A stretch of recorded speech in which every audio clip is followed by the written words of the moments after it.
keep on walking. That picture's a little bit messed up, sorry about that. That's actually a huge big rig with about $1 million worth of cannabis that got raided.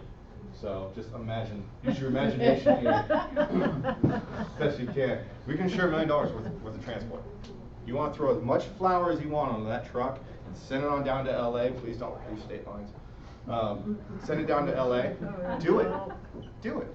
It's not a problem, it's insured. I don't care if the cops mess with it, act it through the people that we know, through the carriers that we know. They are A+ admitted. If you know anything about carriers, you cannot work in the state of California unless you are not A+ committed or admitted here.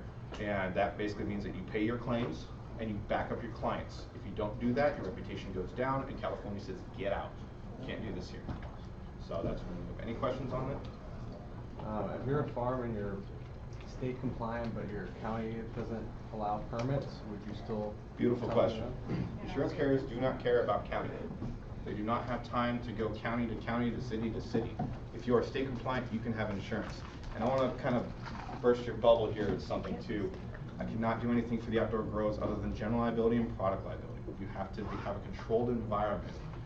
So you got to have a good greenhouse, not hoop houses, and you got to or be inside of a structure of some sort. I don't care if you're in a barn, and no homes as well. Does the greenhouse have to have concrete to be considered No. that? Okay.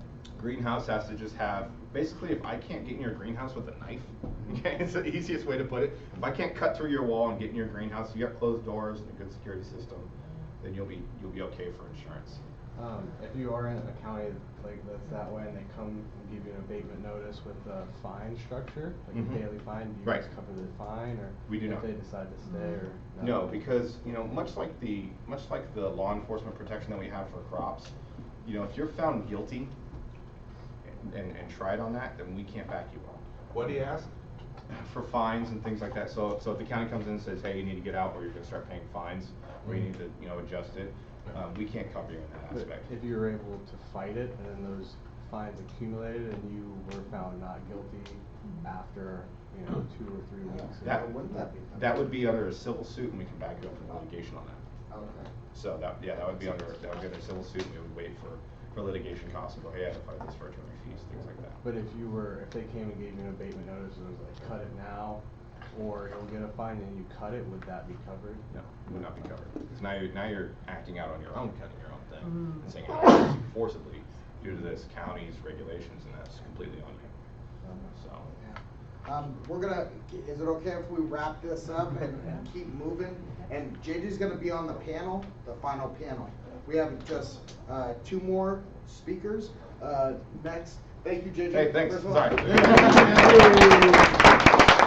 Like I said, a lot of it's boring. Just call me. I'll make it simple and easy.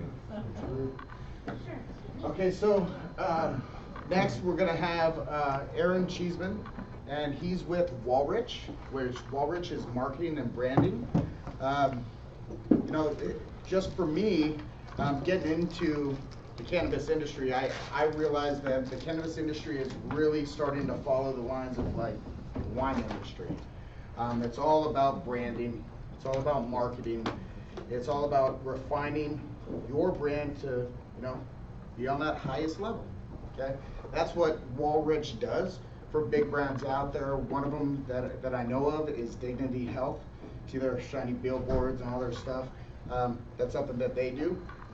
We wanted to bring in Aaron to come out here to speak on this topic because he's one of their branding specialists over at Walrich. Without further ado, Aaron Cheeseman. I can riff and vamp while we get our technical things. Oh, we're almost there. Hi, everybody. My name's Aaron Cheeseman, and I'm going to talk to you a little bit about building your brands today. Okay, and you've been a great crowd, a long day. Let's shake things up. Everybody stand up. No, wait, we don't have time for that. Sit down. In your mind, stand up and sit down. Do 5 jumping jacks. Good. All right, excellent. All right. So the things that I'm going to talk to you about today, they aren't really particular to the cannabis industry. I don't bring any special cannabis insight other than being a consumer. But as this economy is matured, as someone who is in marketing, I see a huge opportunity for me but also for you, because there's so much bad branding out there. Like, if you pick up a news and review and you go to the back section, I don't have to show this to you. You can close your mind, and in your mind's eye, you know exactly what it looks like, right? Bunch of green ads with a lot of copy, and they all look exactly alike. There are a few standouts, and the number of standouts are growing. Resolution. You'll see the top half of my presentation. Oh, yeah, I see the second half down there. Okay. You can raise it up. And it, we need to shrink it. Oh, hey, how about that? Hey. Thank you. Do that, do I'm that. so pleased. I'm taking off. My hero. With me. Okay, great. Thank you to my creative staff, or technical staff. So, okay, you people are entrepreneurs. Maybe you've started a business before, maybe you haven't. But a lot of you have probably built a business plan before, and you know that you don't have to go like know what you need to think about and think through it methodically. So I'm going to walk you through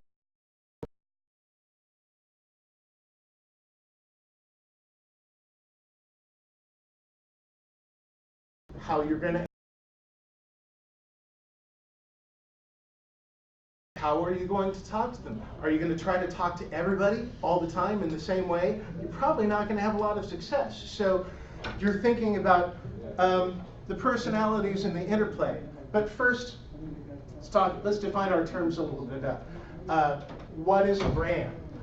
It's not just a logo or a slogan or a name or a color palette or a business card or a website. It's actually all of those things, but it's also how you answer the phone.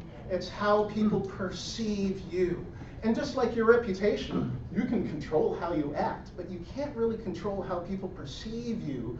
You can only nudge them in the right direction. There's an analytical component. People look at your brand and might decide like, oh, that's a good value for my dollar. But ultimately, people make purchasing decisions with their heart, don't they? The way that they feel about a brand is how they kind of establish a brand preference.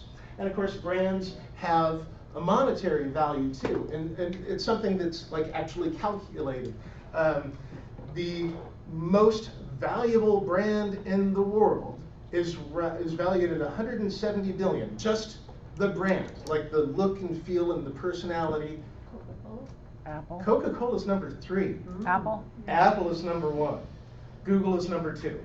Coca-Cola is rated at about $70 billion for its brand. Apple is 170 billion.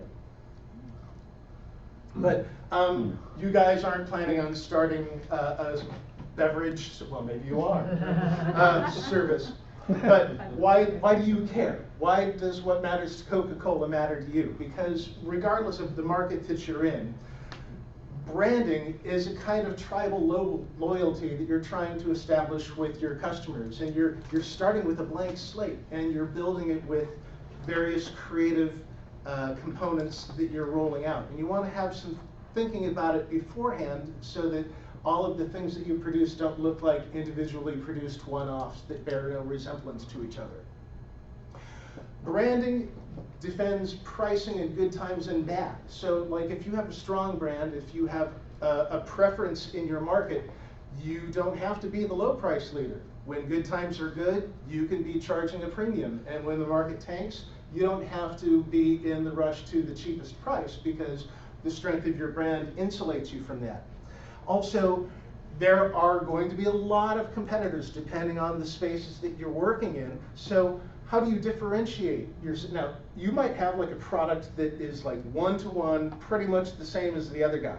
So your job is to present one better, just so that like when you give someone a reason to either like yours, or if someone looks like crap, you'd look well by comparison. And there's a lot of crap out there.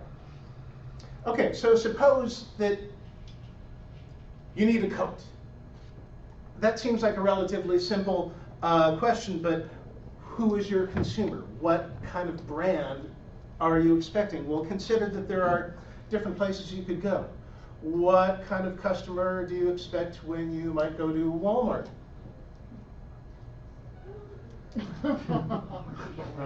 So, but joking aside, what kind of values are you expecting? Well, it's going to be a low cost and it's not going to be highfalutin.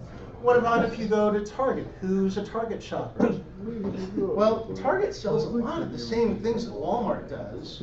It might sell them marginally more expensive, but like your average, say, your soccer mom, might be more willing to pay a small premium to go to Target because it makes her feel better. It makes her feel like she's got a more style, sensible experience. And then, of course, you continue up the market. Now you're looking at Nordstrom shoppers, and they're willing to pay a large amount of money, a premium, to get a premium experience. And everything that you present to them has to line up with that. If you position yourself as a Nordstrom, but your stuff is shoddy, you'll be laughed down. Yeah. Okay. So who are your potential customers? Like I said, the market has changed a lot. I loved these movies when I was a kid, but like, these are not your customers anymore. When you think about everybody who's got a medicine card, like like my boss does, and like you look at her, you would never in a million years think that she's a dispensary customer. So who is your customer? That's what we got to figure out. Okay, so in rapid fire succession, I'm going to walk you through just some basic things that you want to bear in mind. So like, just as you would want to make a business plan, maybe like start with a binder and have different sections, different subjects that you're thinking about, you can build a brand builder binder. And they'll contain these items, and I'm going to talk about them in a little bit. The way you position yourself, the key messages and defensible claims that you put forward, your audiences, what their personalities are like, how you present yourself visually, and how you put all of these things together. Those are things that we'll cover in rapid fire succession. First, positioning. Okay, so your positioning statement is the most succinct expression of your who, what, where, why, when. What makes you, what market are you operating in? What do you do? What separates you from them? And you want it to be as short as possible. It's not quite as short as a slogan, but like 1 or 2 sentences should explain to a random person who you are. So, for example, the one manufacturer that makes big, loud motorcycles for macho guys who want to join a gang in an age of decreasing personal freedom. What brand is that? That would be Harley Davidson. I didn't have to tell you much. Or for any city dweller with a credit card and a smartphone, we provide a simpler, more convenient, and higher quality transportation experience than conventional taxis. Uber or Lyft. Right? How about we're like those guys but nicer? Lyft. Yeah. Juno. Yeah. Delete Uber. Okay. So your positioning is just your like gut level, shorter than an elevator pitch, how you explain who you are and what people you serve and in what market. Your key messages and defensible claims is going to be a list, and it's a prioritized list. For all of the things that you've claimed in your positioning statement, how do you back that up? They could be facts, like 5-time Cannabis Cup winner, or just things that you're known for, like the best potency in town, or like your years of experience. Whatever is factual or just defensible, you decide like what you want people to know to prove your point. And the reason that it's prioritized is because it's sort of like a newspaper article. Like, if you only read one thing, you read the headline. That's your top level key message. And then if you have more space and you have more time, you have supplemental messages. But really, it's okay to have a short list too, because if you tell someone 3 things, you've told them nothing. People remember like one thing, so have a good sticky idea and people will stick with that.